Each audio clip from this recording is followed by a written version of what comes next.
Guys, nje kubabwira certain behaviors njya mbona none abantu baraza kumbwira abakobwa musoka mukunda kwa muraka abakobwa mu Rwanda basoka bakunda kwa baraka. I don't know why ako the big number of girls bakunda kwa baraka cyangwa bakunda kwa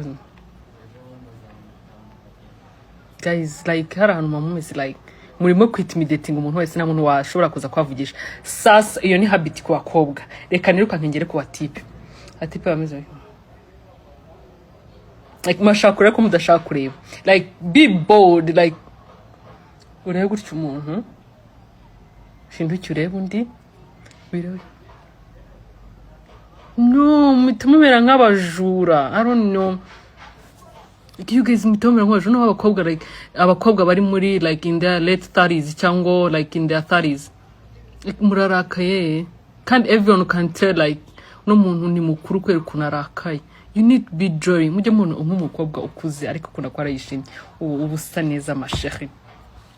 Ariko umukobwa wihebye agahita rakara soka nta muntu muzacyuka kukuvugisha cause already like warakaye.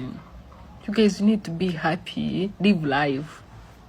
Nta nubwo buri mukuru like nitwe dutatubona bite n'uburakari bwa nubwo umuntu ahita avuga like umuntu wenda yo masoka y'umuntu ahita avuga ngo barakugarara kwera imyaka batwe none bararake barashariri bara nta muntu atinyuka kwavugisha n'abakecuru. That's what people say. Bakobwa bafite imyaka 30 nageze mwasoka mu gita murakarira buri muntu wese waje muri ba. Rakomzera abakobwa ari mu like in their 20s like me like you that is going to watch this video. We look jolly like we look young. Twase twishimye vibes are vibes but learn to be happy.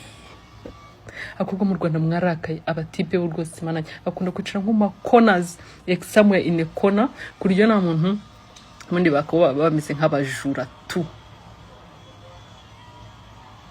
Doesn't look good. It's not cool. It's not.